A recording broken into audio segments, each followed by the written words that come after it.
I don't care what anyone says. This game tells me how good the Saints are. The Panthers did played as well as they could have. As far as the Panthers go, that's the best they could have hoped for. I know some Panthers fans will disagree, but they're not a very good team, and for them to hang in like they did, I thought was impressive. I thought they played as good as they could have hoped. New Orleans, they had some turnovers. They started slow offensively. They gave up some pressure on Breeze. They got run all over, and they still win by double digits. I know the last touchdown was kind of a fluke, but who cares, man? It's still a touchdown. It's still points. And this was a good game. Carolina did hang in there, but the Saints pretty much, in spite of their best efforts to throw up an egg, won by double digits.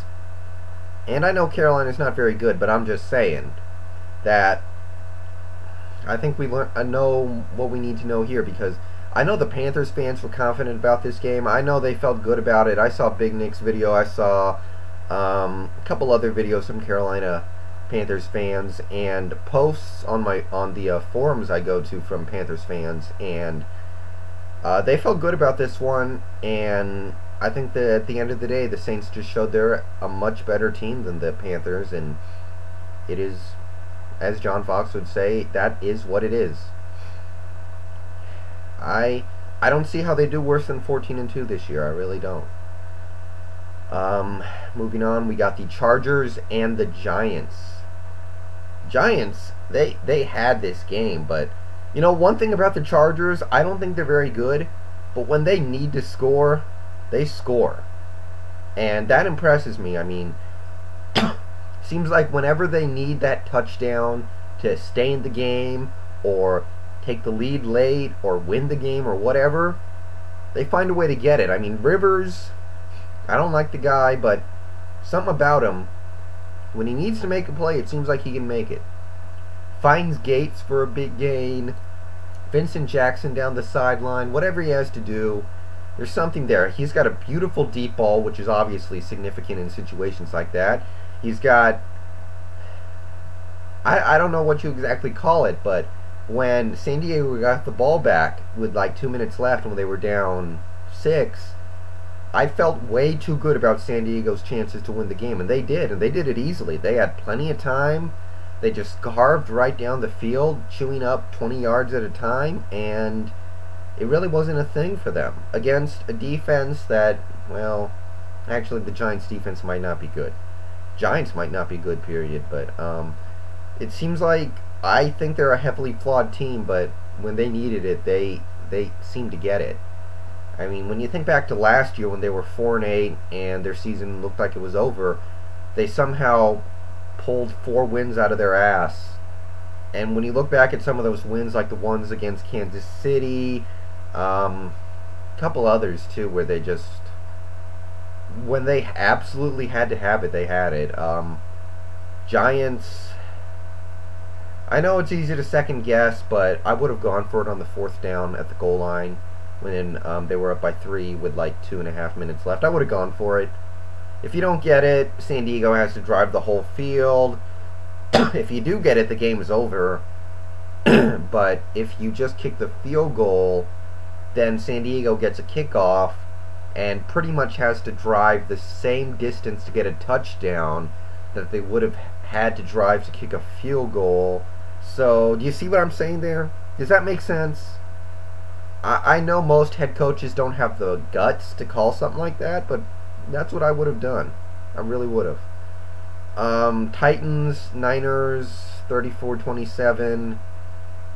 I wanted to take the Titans, but I guess we got to believe a little bit in Vince Young. I mean, maybe they're the team. This year they were the team that everybody assumed was going to be really good, but ended up being really bad. Maybe now they're going to be the team that finds themselves in the second half of the season and plays well and covers spreads and wins games and makes a little bit of noise. That's kind of what it's looking like, because, you know, I'll say it, giving up 27 points against the Niners is bad, but Vince Young isn't turning the ball over. He's playing within himself. He's legitimately playing pretty well.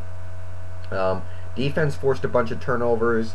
Chris Johnson's a monster. tearing up the field. I mean, he does that when they lose, but still, it's impressive because he's on pace to. He might crack 2,000 yards this year, and he's going to be on probably a losing team. So that's actually pretty freaking incredible when you think about it. But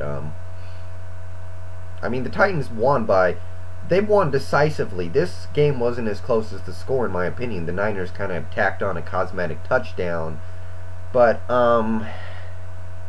they I don't know what to make of the Titans quite yet. I mean, the Vince Young thing really, they do seem excited about it. It seems like he has them playing hard, and I didn't see that coming at all. Moving on, Cowboys, Eagles. You know things are bad when Wade Phillips is far and away the best coach in a game. You know, I respect Andy Reid. He wins more than he loses. He produces winning teams more than he produces losing teams. He goes to the playoffs. He wins a lot of games. No, dude knows how to build a team. But, holy crap.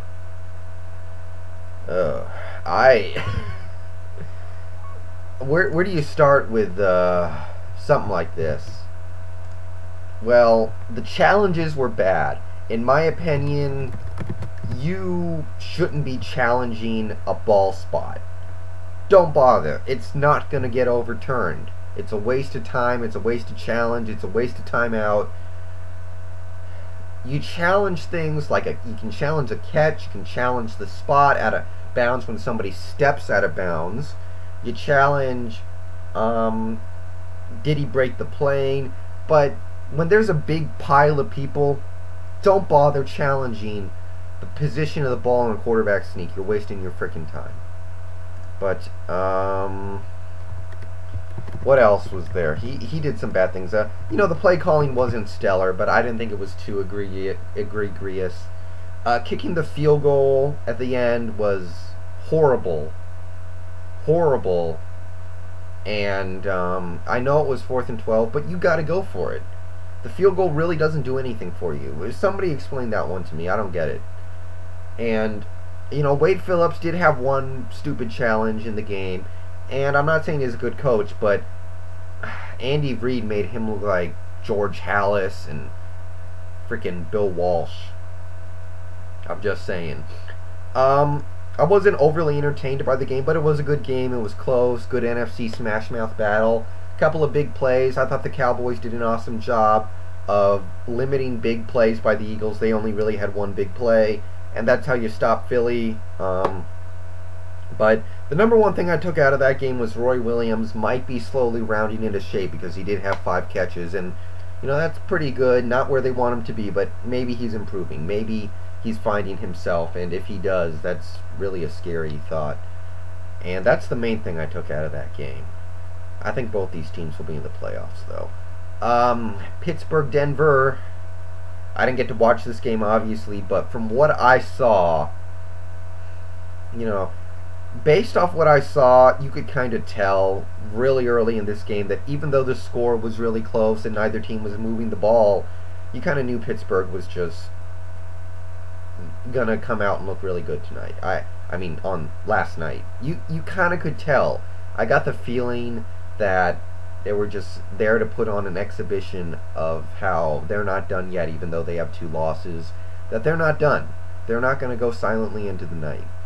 And I thought they looked great out there. They ran the ball beautifully in the second half. Their second half offense was awesome. I mean, Bruce Arians is a terrible offensive coordinator, or Bruce Arians, or however the hell you pronounce his name, but he made some nice adjustments in the second half. He ran the ball. They ran the ball awesome. They passed the ball pretty well. The end zone interception was bad and could have been costly, but other than that, they did real well.